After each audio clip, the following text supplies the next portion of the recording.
राजधानी भोपाल के Minto hall में 1 और 2 जुलाई को C20 2023 समिट होने जा रहा है। इस 2 दिवसीय समिट में 21 देशों के करीब 400 पार्टिसिपेट करेंगे। वहीं 4 देशों के एम्बेसडर भी शामिल होंगे।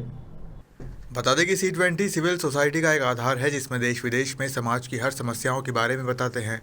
इसके अंतर्गत 16 वर्किंग ग्रुप है जिसमें सेवा वर्किंग ग्रुप अन्य 15 ग्रुप में से अहम है।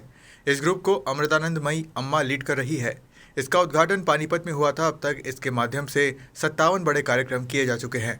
वहीं अन्य 15 ग्रुप की बात करें तो करीब 2 लाख कार्यक्रम किए जा चुके हैं। इस कार्यक्रम में 8 प्लानिंग सेशन भी होंगे। हर सत्र में 3-4 वक्ता होंगे जिसमें कुल 20 सेवा योगी सम्मानित किए जाएंगे, जहां इनमें MP के 8 सेवा योगी सम्मानित किए जाएंगे।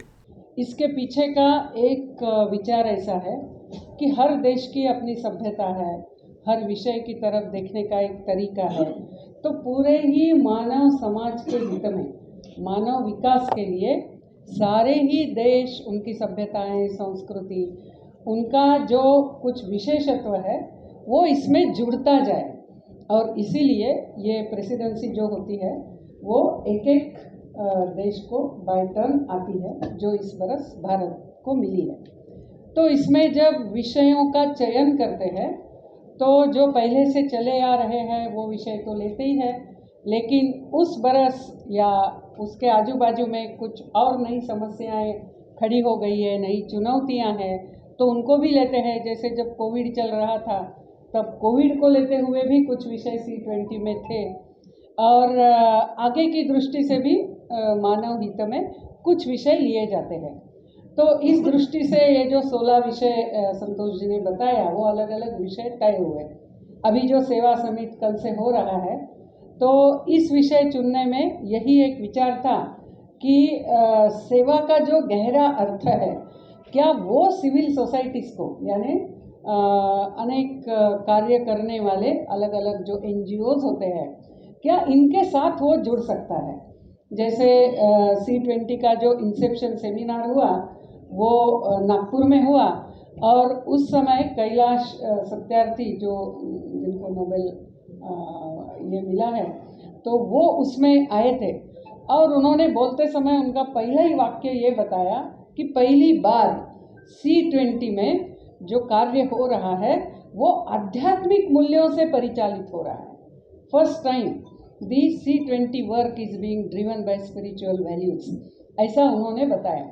और ये सही है, यानी हर विषय का एक आध्यात्मिक पक्ष क्या है क्योंकि संतोष गुप्ता जी ने और निवेदिता जी ने काफ़ी मुद्दों पर प्रकाश डाला ही है। मैं केवल 3 बिंदु कहूँगा कि जो इसका एक दृष्टि से मैं मानता हूँ कि गंतव्य स्थान है, एक इसका लक्ष्य है। पहली बात यह है कि ये सारे G20 के साथ साथ C20, W20, Y20 ऐसे जो विभिन्न एंगेजमेंट ग्रुप्स हैं, इन सभी का प्रयास, और विशेष रूप में C20 का प्रयास ये है कि भारतीय चिंतन का कुछ न कुछ रिफ्लेक्शन, उसका प्रतिबिंब यहाँ पर जो मंथन हो रहा है उसमें से विश्व समुदाय के लिए उपलब्ध हो। तो इसी दृष्टि से कार्यक्रमों की रचना है, और भारतीय चिंतन जो है इस विषय की ओर देखने का, वो इसमें से निश्चित रूप में निखर कर आएगा। दूसरा यह है कि हम सेवा को अपने कर्तव्य बोध से जोड़ते हैं, और इसलिए यद्यपि इसमें फिलॉन्थ्रोपी ये एक विषय लिया गया है, मगर फिलॉन्थ्रोपी का उद्देश्य भी सेवा का भाव ये है। और उस दृष्टि से विश्व में भी विशेष रूप में आज जो एक NGO-करण हुआ है सारे सामाजिक कार्यों का, तो उसमें प्रोफेशनलिज्म जरूरी होता है, मगर उसकी मात्रा जब बढ़ जाती है तब उद्देश्यों की जो पवित्रता है, प्रामाणिकता है, उस पर कुछ आँच आती है। तो ये न होते हुए भी हमें सेवा के संस्कार को आगे ले जाने के लिए बहुत सारी चुनौतियां हैं, बहुत सारे विषय हैं हमारे लिए। तो उसका भी एक आकलन इस तरीके की परिषदों के माध्यम से निर्माण होगा। और तीसरी बात यह है कि भारत, जब हम आत्मनिर्भरता की बात करते हैं, और जैसे आपने देखा होगा कि विगत कई ऐसी आपदाओं में भारत अन्य लोगों के सहयोग के लिए दौड़कर गया है, चाहे कोरोना की त्रासदी हो या विभिन्न अंतर्राष्ट्रीय संघर्षों में फंसे हुए विश्व समुदाय के लोगों को वहाँ से निकाल कर अपने अपने देशों में पहुँचाने की बात हो, तो भारत एक दृष्टि से अपने वैश्विक कर्तव्य का और सेवा, जिसमें एक प्रमुख भाग है कि हम भी विश्व समुदाय का कुछ न कुछ उनके प्रति कर्तव्य बोध रखते हैं, इस भाव से हमने काम किया है। तो उसको भी हम इस परिषद के माध्यम से बहुत अच्छे तरीके से लोगों के सम्मुख लाएंगे।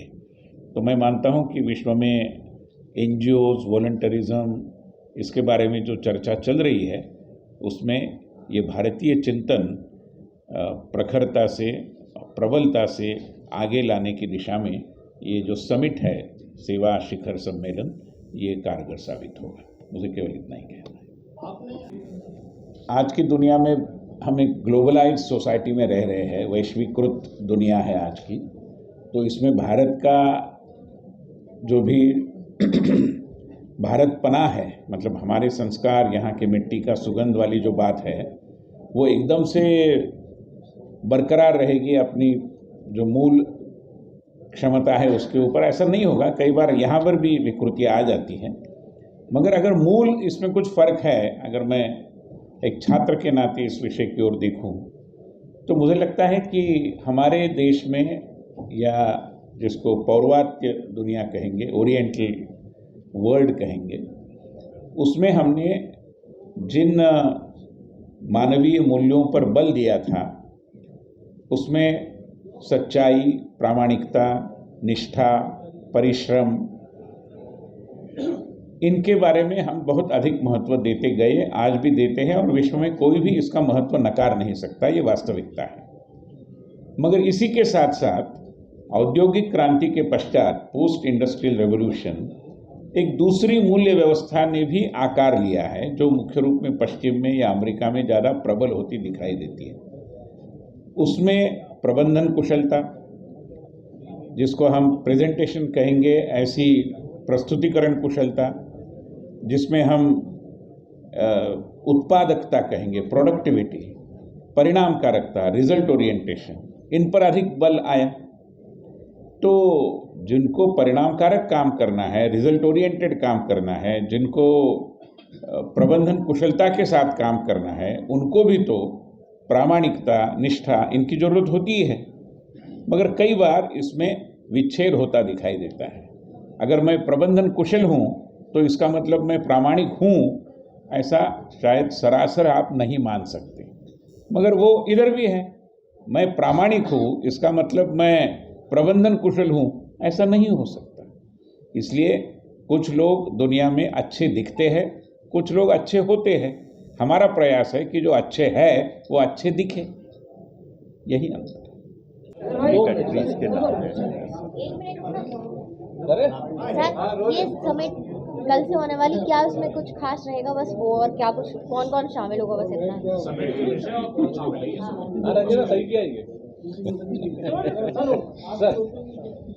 G20 की जो परिषद भारत में संपन्न हो रही है, और उसके अंदर बहुत सारी गतिविधियां हो रही है, पूरे एक साल भर ये सिलसिला चल रहा है। उसी के साथ साथ कई एंगेजमेंट ग्रुप्स की बैठकें भी हो रही है, और ऐसे लगभग 17-18 एंगेजमेंट ग्रुप्स हैं। महिलाओं के लिए W20 है, युवाओं के लिए Y20 है। उसी तरीके से जो नागरिक समाज जिसको हम बोलते हैं, सिविल सोसाइटी, उसके लिए C20 नाम का एक एंगेजमेंट ग्रुप बहुत पहले से बना है, जब से G20 शुरू हुआ है। जैसे G20 की अध्यक्षता भारत के पास है, वैसे C20 की अध्यक्षता भी भारत कर रहा है, और प्रसिद्ध सामाजिक और आध्यात्मिक नेत्री माता अमृतानंदमयी देवी इसकी अध्यक्षा है, और उनके मार्गदर्शन में C20 का कार्यक्रम और उनकी गतिविधियां चल रही है। उसी के तहत सेवा के विषय को लेकर, सेवा, फिलॉन्थ्रफी एंड वॉलंटरिज्म, इसका मतलब सेवा, थोड़ा जिसको हम परोपकार की भावना कहते हैं, वो भावना, और साथ ही साथ स्वेच्छा कार्य, वॉलंटरिज्म, स्वयं सेवा, इन सारे विषयों को लेकर 2 दिन की एक कॉन्फ्रेंस कल से भोपाल में हो रही है। कल उसका उद्घाटन सत्र होगा, उसके बाद विभिन्न उप विषयों पर चर्चाएं होगी, और अंतिम दिन यानी 2 तारीख को मुख्यमंत्री शिवराज सिंह चौहान इसका समापन करेंगे। मुख्य रूप में इसमें 21 देशों के, अगर मैं कुछ नाम गिनाऊं तो Bangladesh, Ethiopia, Afghanistan, Tanzania, Fiji, Lesotho, Turkmenistan, Indonesia, Sri Lanka, Guyana, Kazakhstan, ऐसे विभिन्न 21 देशों के लगभग 40 प्रतिनिधि इसमें आ रहे हैं और भारत के भी लगभग 250 प्रतिनिधि इसमें सहभागी हो रहे हैं। और जो भी हमारे देश का सेवा का क्षेत्र है, जिसमें स्वैच्छिक संस्थाएं भी है, जिसमें वॉलंटरी ऑर्गेनाइजेशंस भी है, कुछ जन आंदोलनों में जुड़े हुए लोग हैं, ये सारा नागरिक समाज इस विषय को लेकर इस मंथन में सहभागी हो रहा है। सर, राहुल गांधी जी मणिपुर गए। भोपाल से उमेश यादव की रिपोर्ट।